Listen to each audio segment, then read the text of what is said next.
Most development plans fail, not because the plan was wrong, but because nobody else knew it existed. The plan sits in a drawer, the leader forgets by week 3, and the next 360 shows the same feedback they got last year.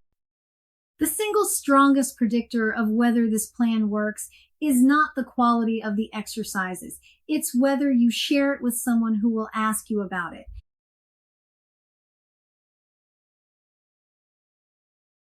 Plans fail in isolation, not from bad content. You just built a plan with assessment data, targeted exercises, specific context, and a phased timeline. That plan is more rigorous than what most leaders ever create for their own development.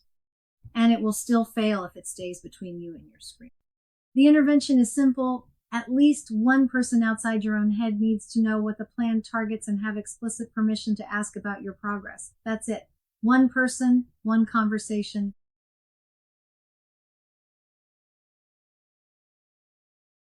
Four options on screen ranked by impact. An executive coach brings the most context and skill in holding accountability.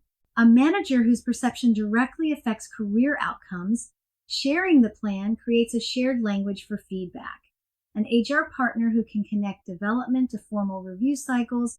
A trusted peer who sees you in real-time context and can provide immediate informal feedback. Not all four, one or two. The point is that at least one person knows what you're working on and has permission to ask about it.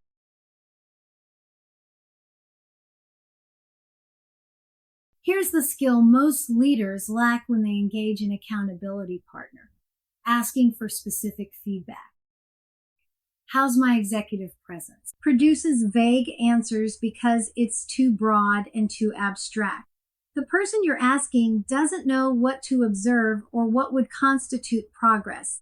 In Module 4, Video 4.2, 1. You learn the checking-in protocol, pausing to validate your read of the room. That same protocol works for accountability conversations, with one modification. Instead of checking your read of the room in real time, you're asking someone to check your development against specific behavioral indicators. For expression gap work, in that strategy meeting, could you tell what I was thinking before I stated my conclusion? Was my reasoning visible? For authority gap work, in the architecture review, did I contribute at the level the room needed from someone in my role, or did I default to solving individual problems? For context gap work, in the board meeting, did my communication style match what this audience expects from someone presenting at this level? Specific, observable, answerable. These produce actionable data, not generic validation.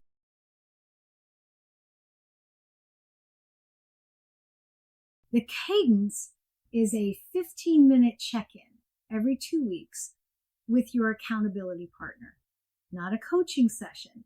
Not a lengthy debrief. A brief, structured exchange built around 3 questions. What have I practiced? What feedback have I received? What am I adjusting? This cadence sustains the plan through the integration phase, weeks 7 through 12, and beyond the 90 days. 15 minutes, 3 questions every 2 weeks. That's the structure that keeps the plan alive when the initial motivation from this course naturally fades.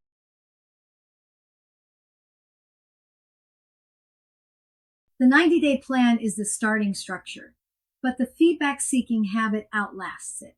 The plan ends at day 90. The habit of asking for specific feedback doesn't. Your accountability partner provides perception data you simply can't access alone. No matter how self-aware you become, you can't see yourself the way others see you. That's the whole premise of this course. Presence is a perception gap, and perception lives in other people's experience. The habit of asking specific questions and genuinely listening to the answers is what sustains the change long after the plan's timeline ends.